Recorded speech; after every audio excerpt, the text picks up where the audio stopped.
저는 한 10여 년 전에 우리 교인들하고 바울 성지 순례를 간 적이 있습니다. 로마도 갔었는데 저는 로마는 한 몇 번을 가본 적이 있습니다. 근데 로마에 가면 카타콤이라고 하는 지하 묘지가 있습니다.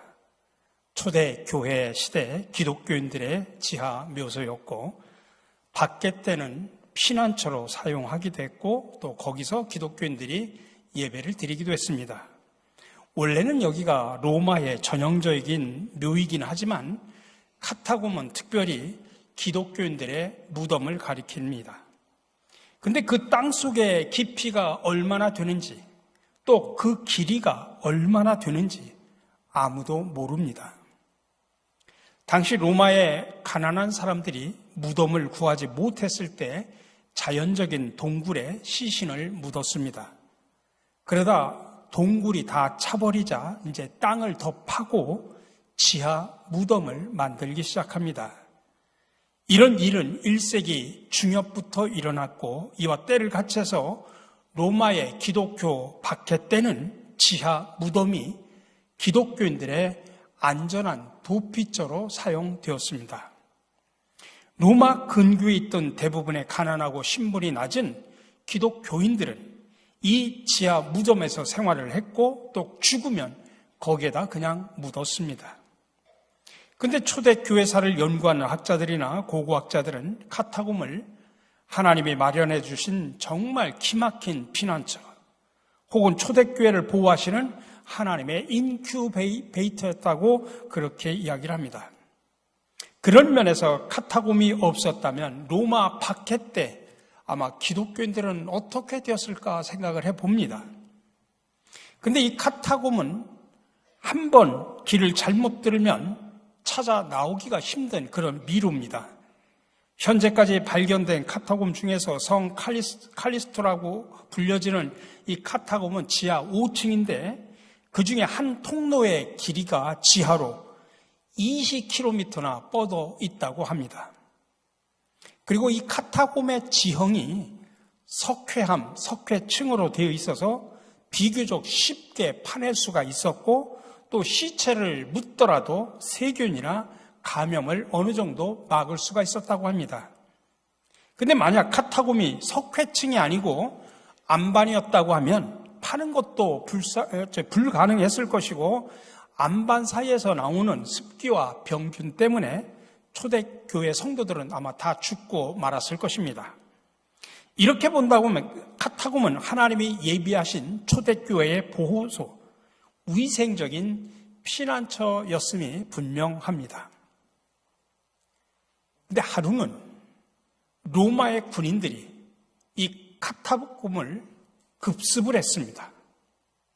워낙 미로여서 많은 사람들을 한꺼번에 다 체포하지는 못했지만 입구에 있던 몇몇 사람들을 붙잡을 수가 있었습니다. 당시에는 예수 믿는 사람이 붙잡히면 많은 사람들이 보는 넓은 광장에서 십자가에다가 잔인하게 매달아 죽이는 그런 때였습니다. 그 십자가에서 고통을 당하며 서서히 죽어가는 잔인한 형벌을 받아야 했고 몇 사람이 지금 붙잡혀서 십자가에 달리게 되었습니다. 밤은 깊었고 이 사람들을 죽이던 로마 군인들도 이제는 밤이 깊어서 숙소로 돌아갔습니다. 그런데 그때 이 어둠 속을 헤치고 십자가 곁으로 다가오는 물체들이 있었습니다. 붙잡혀 십자가에 달려 죽어가고 있는 사람들의 자식들이었습니다. 아이들은 십자가에서 달려 죽어가는 그 부모 앞으로 나오면서 겁에 질려가지고 아빠, 엄마 불러대기 시작을 합니다. 그때 울고 있는 이 아이들을 향해서 십자가에서 죽어가던 부모들이 뭐라고 이야기를 했을까요? 얘들아, 빨리 도망해. 너희들도 예수 믿다가 잡히면 끝장난다. 아빠, 엄마처럼 이렇게 비참하게 죽으면 안 돼. 그렇게 말하고 그 부모들이 죽었다면 아마 복음은 오늘 저와 여러분들에게까지 전해지지 않았을 것입니다. 그들은 이렇게 자식들에게 이야기를 했다고 합니다. 얘들아, 예수님을 믿는 것은 참으로 영광스러운 진리이다. 너희들은 무슨 일이 있어도 예수님을 포기하지 마라. 예수님이 사망 권세를 이기고 부활하신 것처럼 우리도 부활할 것이다. 얘들아, 잠시 후에 하늘나라에서 다시 만나자. 그러니 울지 말아라. 여러분, 얼마나 감동적인 이야기입니까? 십자가에서 부모는 죽어가고 있는데, 그리고 아이들한테 빨리 도망가라고 이야기하는 것이 아니라 오히려 담대하게 너희들 바로 예수님을 절대로 포기하지 말라. 그 예수님은 사망 권세를 이기시고 부활하셨다. 우리도 부활할 것이다. 그리고 나서 잠시 후에 우리들 다 같이 하늘에서 만나자. 그러니 울지 마라. 여러분, 자식들을 향한 이런 아름다운 유언 때문에 복음은 그 자식들을 통해서 다음 세대로 또 다음 세대로 이어져서 오늘 저와 여러분들에게 전해졌다는 사실을 기억하시기 바랍니다. 그러니 이제 오늘 우리가 이 복음을 사람들에게 전해야 할 차례입니다. 여러분과 제가 믿는 이 부활의 사건의 원료를 우리가 찾아 올라가면 바로 그 카타콤에 닿게 되고, 그 근본 뿌리는 바로 사흘 전이 있었던 이 골고다의 십자가, 그리고 오늘 아침에 있었던 빈 무덤이라는 사실을 깨닫게 됩니다. 오늘 아침 우리가 읽은 마태복음 28장은 안식 후 첫날 이른 새벽 미명에 예수님의 무덤을 찾았던 세 여인의 놀라운 경험을 우리에게 보여주고 있습니다. 아니, 인간의 역사에서 한 번도 경험해보지 못했던 일, 로마의 군인들은 큰 돌로 무덤을 닫아버렸습니다. 그 무덤 속에 묻힌 예수라는 이 젊은이는 일찍이 자기가 살아 생전에 뭐라고 이야기한다면 내가 죽은 후에 다시 살아날 것이다, 이런 말을 여러 번 했기 때문에 로마로서는 요주의 인물이었습니다. 그래서 로마 당국은 군인들을 세워서 그 무덤을 단단히 지키고 있었던 것입니다. 그런데 오늘 사제를 보니까 무덤을 단단히 지키던 자들이 무서워서 벌벌 떨고 죽은 사람처럼 되었다고 그렇게 표현하고 있습니다. 세상에 이런 일이 있었습니까? 그러니 그들은 정말 겁에 질려서 로마 군인들도 벌벌 떨고 죽은 사람처럼 그렇게 됐다는 표현을 하고 있습니다. 물론 그곳을 찾아갔던 여인들도 무서워 떨었습니다.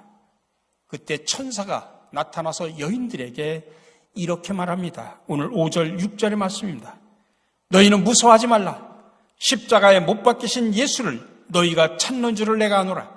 그가 여기 계시지 않고 그가 말씀하신 대로 살아나셨느니라. 와서 그가 누우셨던 곳을 보라. 여러분, 만약에 이 부활이 없었더라면, 이 부활 사건이 사실이 아니라면 저와 여러분들에게는 부활의 신앙이 전해지지 못했을 것입니다. 그래서 부활장이라고 불리는 고린도전서 15장에서 우리에게 이렇게 말을 하고 있습니다. 그리스도께서 살아나지 않으셨다면 우리의 선포도 헛되고 여러분의 믿음도 헛될 것입니다. 우리는 또한 하나님을 거짓되이 증언하는 자로 판명될 것입니다. 그것은 죽은 사람이 살아나는 일이 정말로 없다면 하나님께서 그리스도를 살리지 아니하셨을 터인데도 하나님께서 그리스도를 살리셨다고 하나님에 대하여 우리가 증언했기 때문입니다. 죽은 사람들이 살아나는 일이 없다면 그리스도께서 살아나신 일도 없었을 것입니다. 그리스도께서 살아나지 않으셨다면 여러분의 믿음은 헛된 것이 되고 여러분 아직도 죄 가운데 있을 것입니다. 그리고 그리스도 안에서 잠자는 사람들도 멸망했을 것입니다. 그리스도 안에서 우리가 바라는 것이 이 세상에만 해당되는 것이라면 우리는 모든 사람 가운데서 가장 불쌍한 사람일 것입니다. 사랑하는 성도 여러분, 그런데 예수님은 죽음을 이기시고 부활하셨습니다.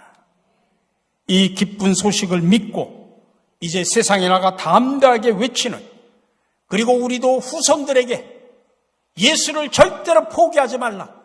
그는 죽음을 이기시고 부활하셨다. 그 믿음을 가지고 우리는 언젠가 하늘나라에서 다시 만날 것이다. 그리고 그곳에서 영원한 생명을 살 것이다. 그렇게 담대하게 외치는, 또 아름다운 유언을 할 수 있는 믿음의 조상들이 되시기를 주님의 이름으로 간절히 축원합니다.